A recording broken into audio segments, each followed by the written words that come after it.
Good morning students. हम last time joint PDF निकाल रहे थे, कंडीशनल वाला, कंडीशन प्रोबेबिलिटी जॉइंट पीडीएफ और जॉइंट डिस्ट्रीब्यूशन। तो ये एक डेफिनेशन है इंडिपेंडेंट रैंडम वेरिएबल्स की। Two random variable X and Y be with joint PDF या पीएमएफ जो भी है, या मार्जिनल पीडीएफ एफ एक्स ये दे दिया। पीडीएफ है तो स्मॉल एफ से डिनोट किया, डिस्ट्रीब्यूशन होगा तो कैपिटल से। ये दोनों गिवन है, एक एक्स के रिस्पेक्ट में एक वाई के रिस्पेक्टिव में, respectively set to be stochastically independent. मतलब वो आपस में इंडिपेंडेंट कब होंगे? इफ एंड ओनली इफ उनका जॉइंट पीडीएफ अलग अलग मार्जिनल पीडीएफ में लिखा जा सके। ये तो जॉइंट पीडीएफ है एफ एक्स वाई, और ये क्या होता है? Marginal PDF. तो दोनों को अलग अलग हम प्रोडक्ट में लिख सकें, जॉइंट पीडीएफ को किसमें ब्रेक सके कर सके, marginal PDF of X and marginal PDF of Y. तो वो आपस में क्या कहलाएंगे? इंडिपेंडेंट। ठीक है, एक्स एंड वाई। ठीक है, तो अब क्वेश्चन देखो नेक्स्ट। ये कुछ क्वेश्चन रह गए थे। A two dimensional random variable X and Y have a bivariate. Bivariate मतलब टू वेरिएबल्स डिस्ट्रीब्यूशन है given by P of X भी गिवन है, वाई मतलब दो वेरिएबल्स पे डिपेंड कर रहा है, एक्स और वाई। और पी ये क्या गिवन है तुम्हें? बाईवेरिएट डिस्ट्रीब्यूशन मतलब ये डिस्ट्रीब्यूशन गिवन है तुम्हें, X square plus Y 32। Zero X की वैल्यू तो 0 1 2 3 है और वाई की 0 1। Find the marginal distribution of X and Y. तो सबसे पहले हम क्या बनाएंगे? टेबल। कौन सा डिस्ट्रीब्यूशन है ये? डिस्क्रीट, क्योंकि हमें एक्स की वैल्यू अलग अलग इंटरवल्स में नहीं गिवन, हमें अलग अलग गिवन है एक्स की वैल्यू 0 1 2 3 पे। तो हम टेबल बना लेंगे। एक्स की वैल्यू तो 0 1 2 3, ये एक्स की हो गई। यहाँ पे मैंने वाई की लिख दी। वाई की वैल्यूज गिवन है 0 और 1। ठीक है, तो ये हमारे टेबल हो गई। इसको ऐसे भी लिख सकते हो, देखो इसको ऐसे ब्रेक करके लिख सकते हो जैसे इन्होंने बनाया हुआ है, ये एक्स और यहाँ पे वाई। फिर अब हमें फंक्शन गिवन है क्वेश्चन के अंदर, P of X Y given है X square plus Y by में 32। तो इसमें क्या है? जब एक्स की वैल्यू भी 0 और वाई की भी, दोनों को 0 पुट करोगे तो 0 आएगा।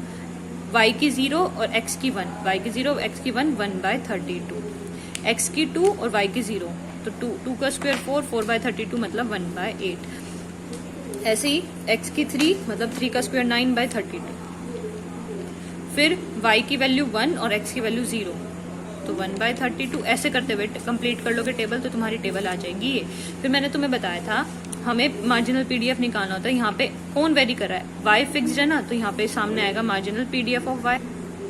ऐसे ही वाई एक्स यहाँ पे कौन फिक्स है? एक्स, तो ये मार्जिनल पीडीएफ ऑफ एक्स लिखा जाएगा। इन सब का टोटल यहाँ पे, इन सब का टोटल ऐसे करते हुए मार्जिनल तुम्हें डिस्ट्रीब्यूशन मिल गया। तो इसको अलग से बनाओगे।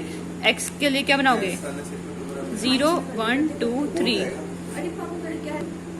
0 1 2 3। पी ऑफ एक्स की 0 पे 1 बाय 32, 3 बाय 32 और 9 बाय 32 और 19 बाय 32। तो तुम्हारी टेबल कंप्लीट हो गई। ठीक है, तो ये तुम्हारी आ गई मार्जिनल पीडीएफ ऑफ एक्स। ऐसे similarly marginal PDF of Y भी निकालोगे, दोनों के लिए अलग अलग। फिर नेक्स्ट मार्जिनल आ गया। ऐसे ही सेम क्वेश्चन ये है, तो ये क्वेश्चन भी तुम खुद कर लेना। ऐसे ही नेक्स्ट क्वेश्चन तुम्हारा ये वाला है। If X and Y are two random variables having joint density function. Density बोल दिया तो इसका मतलब इंटरवल्स पे काम कर रहे हैं, और ये गिवन है तुम्हें। तो तुम्हें क्या निकालना है? P of x less than 1 intersection y less than 3। तो इसका मतलब क्या है? y की अपर लिमिट तो 3 होगी, वैसे क्वेश्चन के अकॉर्डिंग क्या है 4, लेकिन क्वेश्चन में क्या लोगे 3, तो 2 से 3 तो y की हो जाएगी 2 से 3। और x की यहाँ पे 0 to 2 है, लेकिन क्वेश्चन में बोला 1 तक ही निकालना, तो x की लिमिट हो जाएगी 0 to 1, 0 to 1। फिर फंक्शन है f of X Y, p of x निकालना है, तो दोनों की लिमिट्स आएंगी, दोनों की लिमिट लगा दी, पहले x की फिर y की। तुम दोनों कर सकते हो, चेंज कर सकते हो, तुम आगे पीछे दोनों के में से किसी की भी लगा सकते हो। और फिर यहाँ पे देखो लिमिट पे थोड़ा ध्यान देना है। यहाँ पे इसने उल्टा लिखा हुआ है, जबकि 2 से 3 तो हमारी किसकी लिमिट है? y की। तो यहाँ पे y लिखोगे पहले और फिर x लिखोगे, और फिर इसका इंटीग्रेशन सॉल्व करके आंसर आ जाएगा। Similarly x plus Y less than 3। अब की बार यहाँ पे दोनों इकट्ठी हैं, तो इसको ध्यान से रखना है। तो यहाँ से पहले y की लिमिट निकालना चाहते हो तो y की निकाल लो। y की क्या आएगी? यहाँ पे x plus Y is less than 3 बोला है, तो y की क्या आ गई? 3 माइनस एक्स तक। y की अपर लिमिट तो 3 माइनस एक्स होगी, और लोअर लिमिट हमें क्वेश्चन में गिवन है 2। तो और x की क्या गिवन है? 0 to 2 है, लेकिन हमें क्वेश्चन में पुट करनी है। 0 to 2 पुट करोगे तो यहाँ पे 2 पुट करोगे, तो तुम यहाँ पे क्या पुट करोगे? y की मैक्सिमम लिमिट क्या है? मिनिमम 2 है ना। जब 2 पुट करोगे और ये क्वांटिटी उससे तो कम ही होनी चाहिए, 3 से कम होनी चाहिए, तो तुम्हारी x की मैक्सिमम कितनी जा सकती है? 1। दोबारा देखो, x plus Y less than 3 होना चाहिए। y की लोअर लिमिट तो कितनी है 2, मैंने इधर 2 पुट कर दिया, ठीक है। तो ये क्वांटिटी 3 से कब कम होगी, जब x की लिमिट 1 से कम होगी, 1 से कम या 1 तक भी ले सकते हो। तो मैक्सिमम लिमिट कितनी जाएगी x की 0 to 1, क्योंकि मिनिमम y की 2 है, तो यहाँ पे लिख दिया x की लिमिट 0 to 1 और y की 2 से 3 माइनस x, और फिर फंक्शन लिख दिया जो फंक्शन है dx dy, और इसको सॉल्व कर लिया। ये y की लिमिट है, पहले यहाँ पे y आएगा और फिर x, मतलब पहले y के रिस्पेक्ट में इंटीग्रेशन करोगे, x को कांस्टेंट मानोगे, इसका इंटीग्रेशन क्या हो जाएगा, देखो मैं करके दिखा देती हूँ। 1/8 6 minus X minus Y 0 to 3 minus X, sorry 2 to 3 minus X है, और dy फिर dx है 0 to 1। पहले हम इसको y के रिस्पेक्ट में करेंगे, 1/8 कांस्टेंट है तो मैं 1/8 को बाहर रख लेती हूँ। इसका y के रिस्पेक्ट में integration 6 minus X Y minus Y square by 2, ठीक है। फिर लिमिट पुट करोगे किसकी, y की जगह पुट करना है 2 से 3 माइनस एक्स, पहले इधर पुट करो 6 3 minus x, y constant x constant रहेगा, y की जगह पुट करना है 3 माइनस एक्स, पुट कर लो पूरी लिमिट, फिर लोअर लिमिट पुट करोगे y की जगह, फिर हमारा इंटीग्रेशन दोबारा 0 to 1 के रिस्पेक्ट में x का इंटीग्रेशन करना है। ये तुम 12th में कर चुके हो तो तुम्हें डायरेक्टली कर लेना।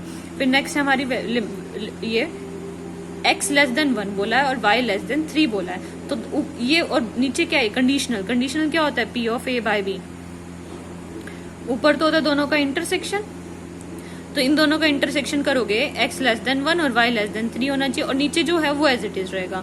तो x लेस देन 1 और y लेस देन 3 वो हमने ऊपर निकाल ही रखा है, उसका डायरेक्टली आंसर पुट कर दिया, और y लेस देन 3 का अलग से सिंपल सा निकालना है। सिंपल y लेस देन 3 है तो लिमिट लोगे, y की लोअर लिमिट तो 2 है और मैक्सिमम 3 है f ऑफ एक्स वाई, बस इसका सिर्फ y के रिस्पेक्ट में ही इंटीग्रेशन करोगे, तुम्हें और ज्यादा करने की जरूरत नहीं है, x के रिस्पेक्ट में नहीं करना क्योंकि मार्जिनल बोला है, तो इसको सॉल्व कर लोगे। देखो यहाँ पे दे भी रखा है 2 to 3, लेकिन y लेस देन 3 है 2 to 3, और x के रिस्पेक्ट में भी करेंगे, क्योंकि x की लिमिट यहाँ पे क्या है 0 to 2, मार्जिनल है, पूरा का पूरा आंसर आएगा 0 to 2। x के ऊपर कोई लिमिटेशन नहीं है, तो जो क्वेश्चन में दे रखा है वो पूरा, और फिर यहाँ पे आएगा dx, तो वो पूरा करना है तुम्हें। मतलब अगर मैं बोल दूं p of x less than 2 बोल दे, तो तुम्हें इसको कैसे लिखोगे, x की लिमिट जो क्वेश्चन में 0 to 2 और y के ऊपर कोई कंडीशन नहीं है इस वाले में, तो y की पूरी जो लोगे जो क्वेश्चन में गिवन है 2 से 4, और जो क्वेश्चन है पूरा का पूरा उसका integration with respect to both, dy के रिस्पेक्ट में भी करोगे dx के में भी, दोनों इंटीग्रेशन करने हैं, ठीक है। ये मार्जिनल हो गया। पहले क्वेश्चन ट्राई करो, सेम क्वेश्चन है कि यहाँ पे आंसर क्वेश्चन में गिवन है, ये वाला क्वेश्चन ट्राई करोगे। एग्जाम्पल नंबर 38 39 दोनों ट्राई करोगे, ये क्वेश्चन तुम्हारा 38 है और ये तुम्हारा 39 है, ये दोनों क्वेश्चन ट्राई करोगे।